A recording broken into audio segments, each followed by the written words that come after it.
cô ạ. Đây ngồi đây.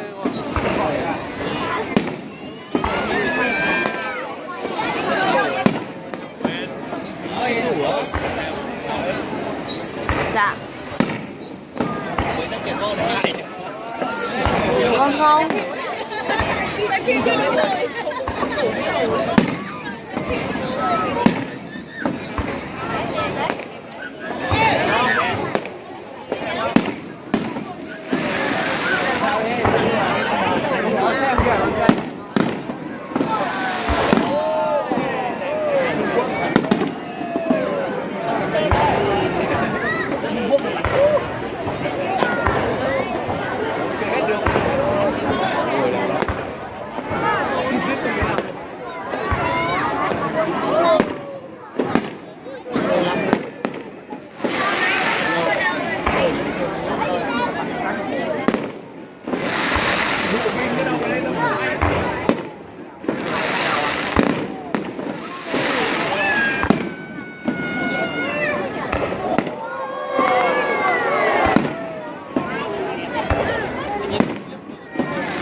Hơn pháo bông được rồi.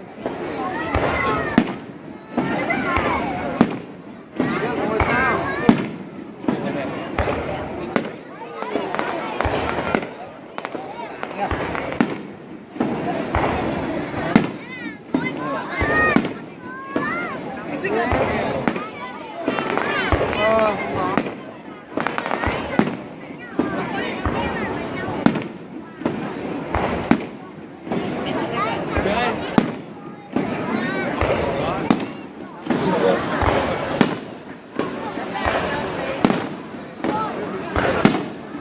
Chồng vào như vậy nhé.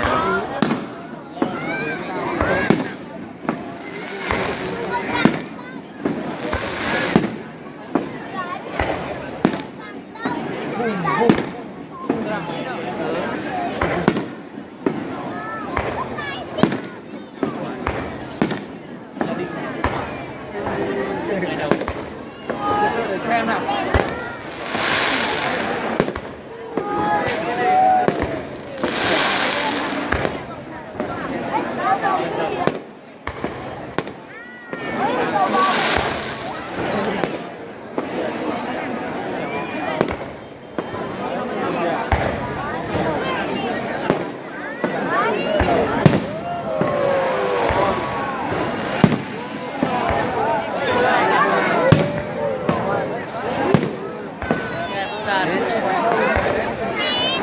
Điên tài à? Em nhìn thấy gì không? Hãy đứng lên.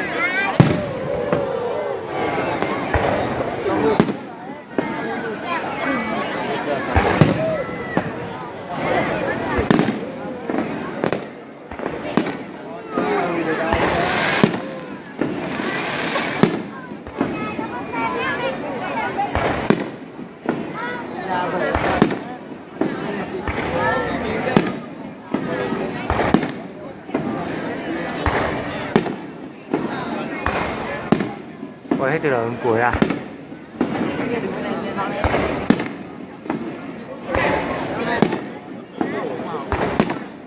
Đây phải quay thành mấy ghi.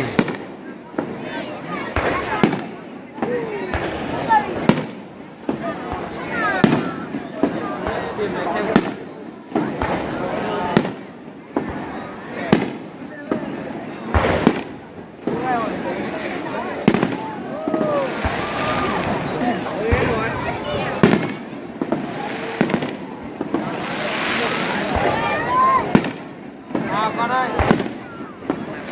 Ngồi đây xem.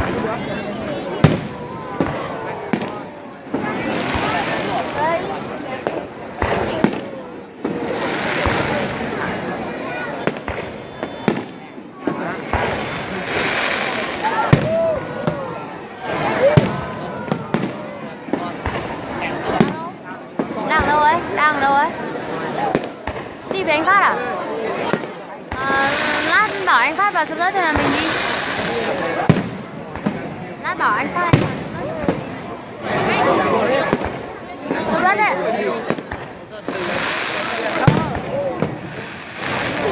Anh bảo đi.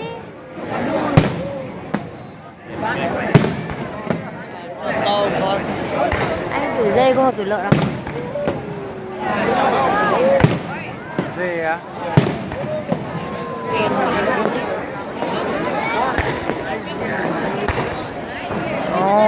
Khi chả sung nhưng anh không chả biết đâu có hợp không.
Pháo nổ.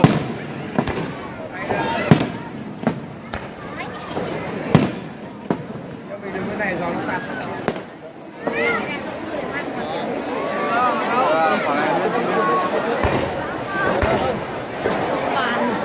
Ủa, không biết chất lượng kiểu gì mà 8 phút mà đã mất gần ghi rồi.